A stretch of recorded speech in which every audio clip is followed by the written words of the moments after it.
Test 2, Section 1. A man wants to find out about a language course. Listen to the conversation between the man and the woman and answer the questions. First, you have some time to look at questions 1 to 4.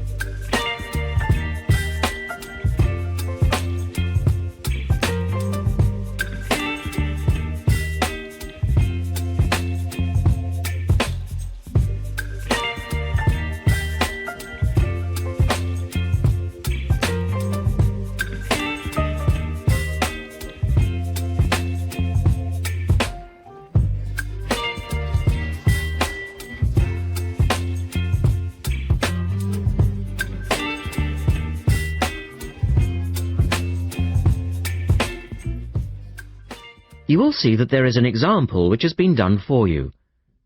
On this occasion only, the conversation relating to this will be played twice.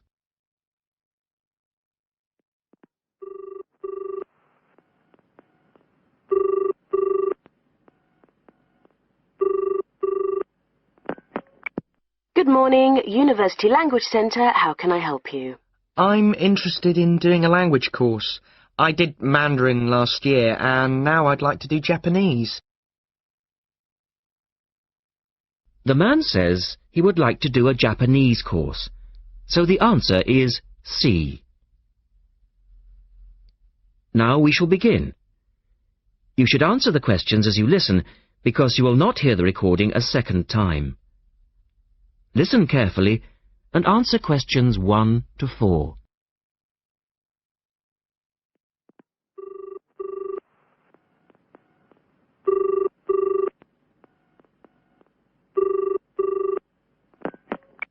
Good morning, University Language Centre. How can I help you? I'm interested in doing a language course. I did Mandarin last year, and now I'd like to do Japanese. Can you give me some information about what courses are available at your centre and when they start, that sort of thing? Yes, certainly. Well, we actually offer a number of courses in Japanese at different levels. Are you looking for full-time or part-time? Oh, I couldn't manage full-time as I work every day, but evenings would be fine and certainly preferable to weekends. Well, we don't offer courses at the weekend anyway, but let me run through your options. We have a 12-week intensive course, 3 hours, 3 nights a week. That's our crash course, or an 8-month course, 2 nights a week. I think the crash course would suit me best, as I'll be leaving for Japan in 6 months' time. Are you a beginner? Not a complete beginner, no. Well, we offer the courses at 3 levels. Beginners, lower intermediate and upper intermediate, though we don't always run them all. It depends very much on demand. I'd probably be at the lower intermediate level, as I did some Japanese at school, but that was ages ago. Right. Well, the next Level 2 course begins on Monday the 12th of September. There are still some places on that one. Otherwise, you'd have to wait until January or March. No, I'd prefer the next course. The woman asks the man for some details about himself. Look at questions 5 to 10.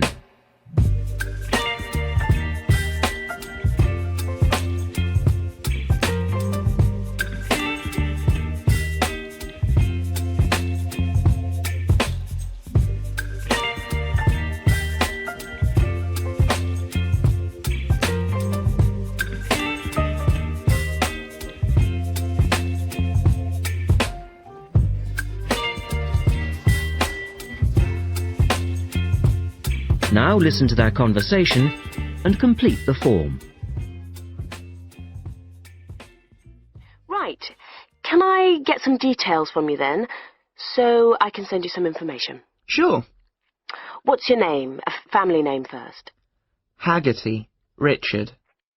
Hagarty? No, Hagerty. Oh, okay. And your address, Richard? Well, perhaps you could email it to me. Right. What's your email address? It's Ricky45, that's one word, RICKY45, @hotmail.com. And I just need some other information for our statistics. This helps us offer the best possible courses and draw up a profile of our students. Fine. What's your date of birth? I was born on the 29th of February, 1980. 1980? So you're a leap year baby. That's unusual. Yes, it is. And just one or two other questions for our market research, if you don't mind. No, that's fine. What are your main reasons for studying Japanese? Business, travel, or general interest? My company's sending me to Japan for 2 years. All right, I'll put down business. And do you have any specific needs? Will there be an emphasis on written language? For instance, will you need to know how to write business letters, that sort of thing?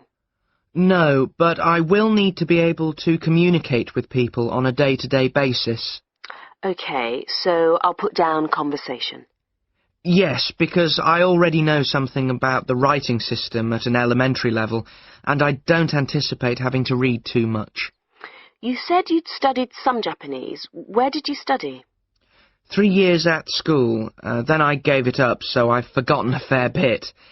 You know how it is with languages if you don't have the chance to use them. Yes, but I'm sure it will all come back to you once you get going again. Now, once we receive your enrollment form, we'll contact you in about... That is the end of section 1. You now have half a minute to check your answers.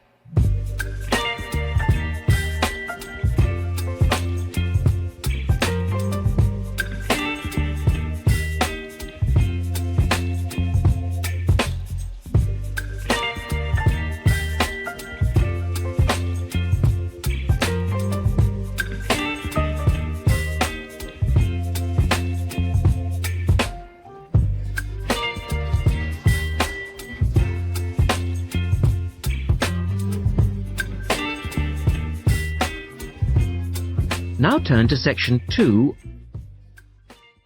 test 2, section 2.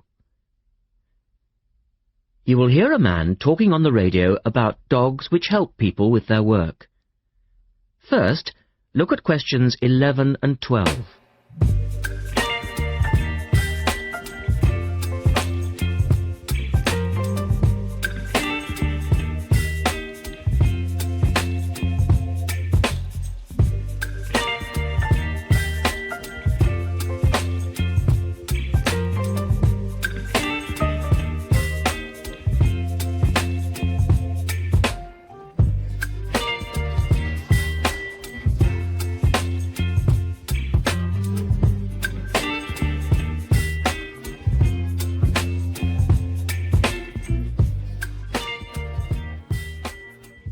As you listen to the first part of the talk, answer questions 11 and 12.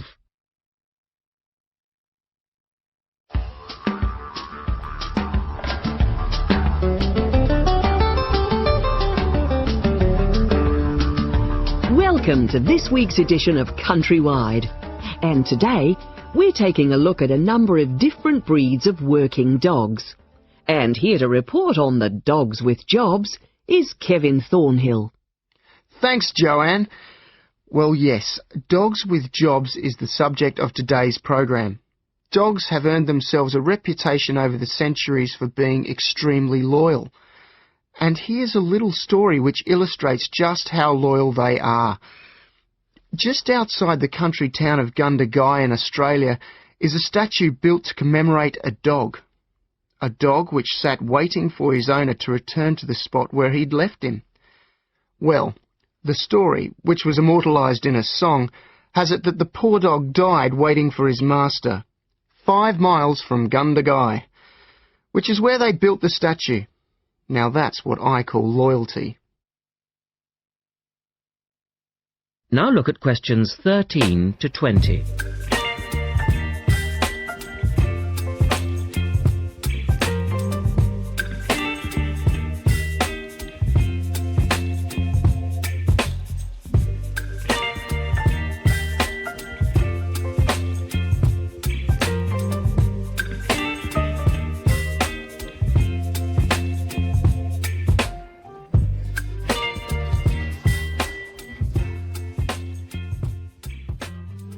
As the talk continues, complete the table for questions 13 to 20. Well, because of their loyalty and also their ability to learn practical skills, dogs can be trained to do a number of very valuable jobs. Perhaps the most well-known of working dogs is the Border Collie sheepdog. Sheepdogs which work in unison with their masters need to be smart and obedient, with a natural ability to herd sheep. Some farmers say that their dogs are so smart that they not only herd sheep, they can count them too. Another much-loved working dog is the guide dog, trained to work with the blind. Guide dogs, usually Labradors, need to be confident enough to lead their owner through traffic and crowds, but they must also be of a gentle nature. It costs a great deal of money to train a dog for this very valuable work, but the guide dog associations in the UK, America and Australia receive no government assistance, so all the money comes from donations. Another common breed of work dog is the German Shepherd. German Shepherds make excellent guard dogs and are also very appropriate as search and rescue dogs, working in disaster zones after earthquakes and avalanches. These dogs must be tough and courageous to cope with the arduous conditions of their work, and so that they can be sent anywhere in the world to assist in disaster relief operations, effective dogs and their trainers are now listed on an international database. When you arrive at an airport here, you may be greeted in the baggage hall by a detector dog, wearing a little red coat bearing the words "Quarantine." These dogs are trained to sniff out fresh fruit as well as meat and even live animals hidden in people's bags. In order to be effective, a good detector dog must have an enormous food drive. In other words, they must really love their food. At Sydney Airport, where there are 10 detector dogs working full-time, they stop about 80 people a month trying to bring illegal goods into the country. And according to their trainers, they very rarely get it wrong. Another famous working dog is the husky. Huskies, which originally came from Siberia, have been used for decades as a means of transport on snow, particularly in Antarctica where they have played an important role. Huskies are well adapted to harsh conditions and they enjoy working in a team. But the huskies have all left Antarctica now because the international treaty prohibits their use in the territory as they are not native animals. Many people were sad to see the dogs leave Antarctica, as they had been vital to the early expeditions and earned their place in history along with the explorers. That is the end of section 2. You now have half a minute to check your answers.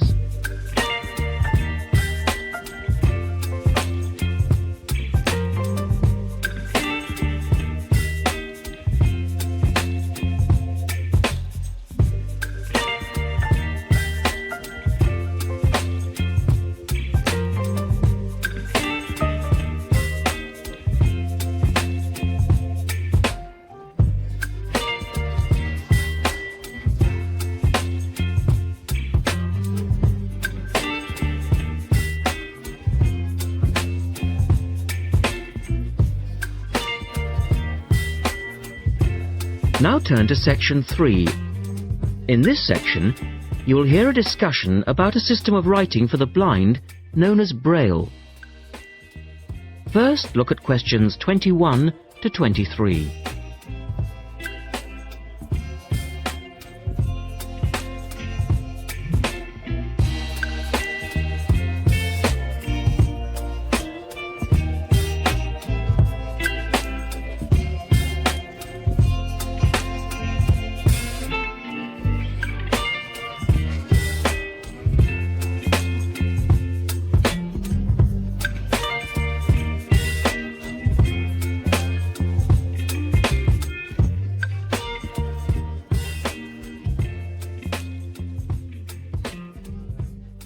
Now listen to the first part of the discussion and complete the notes for questions 21 to 23.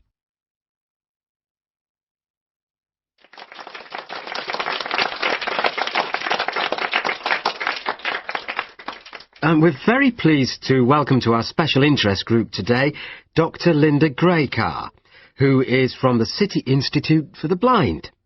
Linda is going to talk to us about the system of writing for the blind, known as Braille. Linda, welcome. Thank you. Now, we'd like to keep this session pretty informal, and I know Linda won't mind if members of the group want to ask questions as we go along. Well, let's start with an obvious one. What is Braille, and where does it get its name from? Well, as you said, Braille is a system of writing used by and for people who cannot see. It gets its name from the man who invented it, the Frenchman Louis Braille, who lived in the early 19th century. Was Louis Braille actually blind himself? Well, he wasn't born blind, but he lost his sight at the age of 3 as the result of an accident in his father's workshop. Louis Braille then went to Paris to the National Institute for Blind Children, and that's where he invented his writing system at the age of only 15 in 1824, while he was at the Institute. But he wasn't the first person to invent a system of touch reading for the blind, was he? No, another Frenchman had already come up with the idea of printing embossed letters that stood out from the paper, but this was very cumbersome and inefficient. Did Louis Braille base his system on the first one? No, not really. When he first went to Paris, he heard about a military system of writing using 12 dots. This was a system invented by an enterprising French army officer, and it was known as night writing. It wasn't meant for the blind, but rather for battle communications at night. That must have been fun. Look at questions 24 to 30.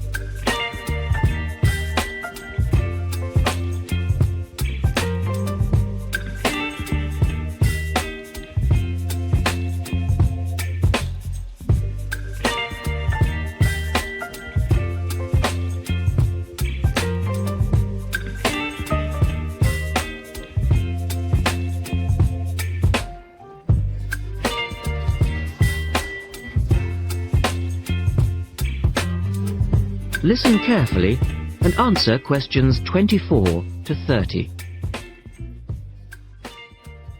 Anyway, Braille took this system as a starting point, but instead of using the 12 dots, which night writing used, he cut the number of dots in half and developed a 6-dot system. Can you give us a little more information about how it works? Well, it's a system of touch reading, which uses an arrangement of raised dots called a cell. Braille numbered the dot positions 1, 2, 3 downward on the left and 4, 5, 6 downward on the right. The letters of the alphabet are then formed by using different combinations of these dots. Yes? So, is the writing system based on the alphabet with each word being individually spelt out? Well, it's not quite that simple, I'm afraid. For instance, the first 10 letters of the alphabet are formed using dots 1, 2, 4 and 5. But Braille also has its own short forms for common words. For example, B for the word but and H for have. There are many other contractions like this. So you spell out most words letter by letter, but you use short forms for common words? Yes. Though I think that makes it sound a little easier than it actually is. And was it immediately accepted? I mean, did it catch on straight away? Well, yes and no. It was immediately accepted and used by Braille's fellow students at the school, but the system was not officially adopted until 1854, 2 years after Braille's death. So official acceptance was slow in coming. I suppose it works for all languages which use the Roman alphabet. Yes, it does, with adaptations, of course. Can it be written by hand, or do you need a machine to produce Braille? Well, you can write it by hand onto paper with a device called a slate and stylus. But the trick is that you have to write backwards, from right to left, so that when you turn your sheet over, the dots face upwards and can be read like English from left to right. Oh, I see. But these days you'd probably use a Braille writing machine, which is a lot easier. And tell us, Linda, Is Braille used in other ways, other than for reading text? Yes, indeed. In addition to the literary Braille code, as it's known, which of course includes English and French, there are other codes. For instance, in 1965, they created a form of Braille for mathematics.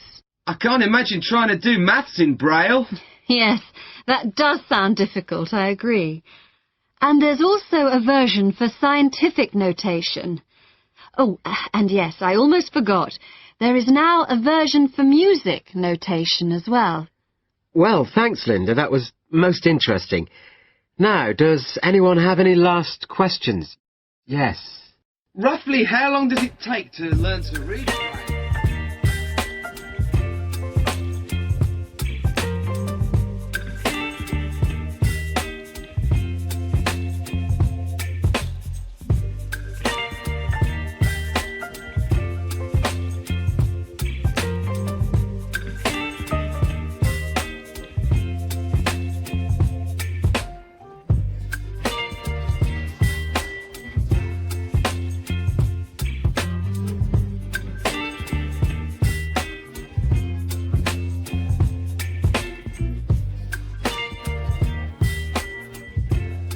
Now turn to section 4 on page 56.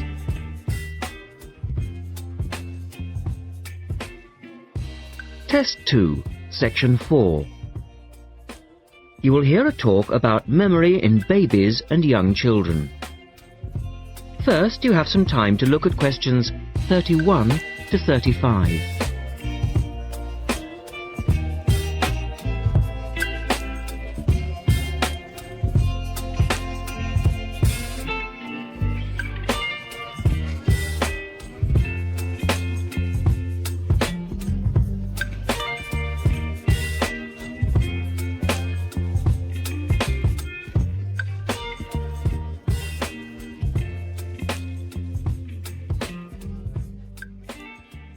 Now listen carefully and answer questions 31 to 35. We're going to look today at some experiments that have been done on memory in babies and young children. Our memories, it's true to say, work very differently, depending upon whether we are very old, very young, or somewhere in the middle. But when exactly do we start to remember things? And how much can we recall? One of the first questions that we might ask is, do babies have any kind of episodic memory? Can they remember particular events? Obviously, we can't ask them, so how do we find out? Well, one experiment that's been used has produced some interesting results. It's quite simple and involves a baby in its cot, a colourful mobile, and a piece of string. It works like this. If you suspend the mobile above the cot and connect the baby's foot to it with the string, the mobile will move every time the baby kicks. Now you can allow time for the baby to learn what happens and enjoy the activity. Then you remove the mobile for a time and reintroduce it sometime from 1 to 14 days later. If you look at this table of results, at the top 2 rows, you can see that what is observed shows that 2-month-old babies can remember the trick for up to 2 days, and 3-month-old babies for up to a fortnight. And although babies trained on one mobile will respond only if you use the familiar mobile, if you train them on a variety of colours and designs, they will happily respond to each one in turn. Now, looking at the 3rd row on the table, you will see that when they learn to speak, babies as young as 21 months demonstrate an ability to remember events which happened several weeks earlier. And by the time they are 2, some children's memories will stretch back over 6 months, though their recall will be random, with little distinction between key events and trivial ones, and very few of these memories, if any, will survive into later life. So, we can conclude from this that even very tiny babies are capable of grasping and remembering a concept. Look at questions 36 to 40.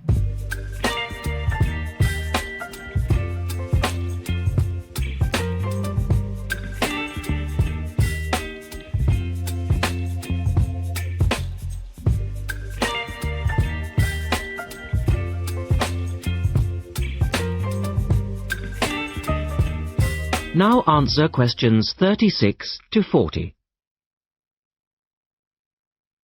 So, how is it that young infants can suddenly remember for a considerably longer period of time? Well, one theory accounting for all of this, and this relates to the next question we might ask, is that memory develops with language. Very young children with limited vocabularies are not good at organizing their thoughts. Though they may be capable of storing memories, do they have the ability to retrieve them? One expert has suggested an analogy with books on a library shelf. With infants, he says, it's as if early books are hard to find because they were acquired before the cataloguing system was developed. But even older children forget far more quickly than adults do.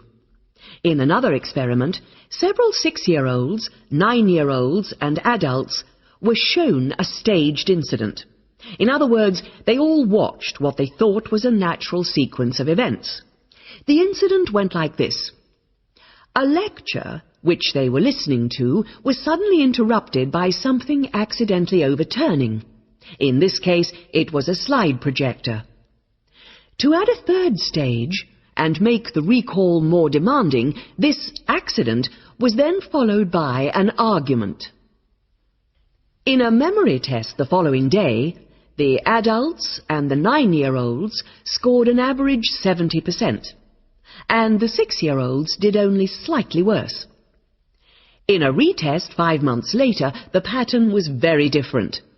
The adults' memory recall hadn't changed, but the 9-year-olds had slipped to less than 60%, and the 6-year-olds could manage little better than 40% recall.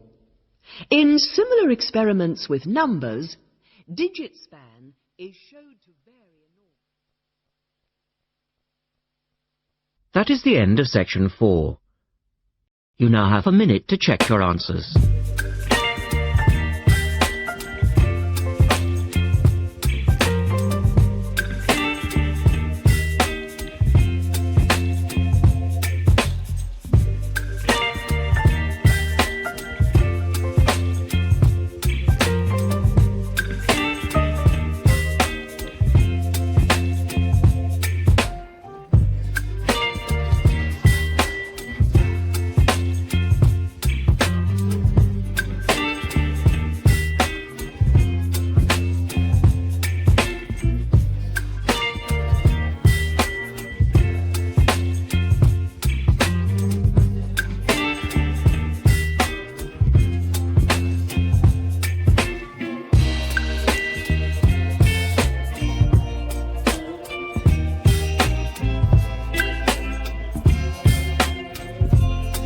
That is the end of the listening test. At the end of the real test, you will have 10 minutes to transfer your answers to the listening answer sheet.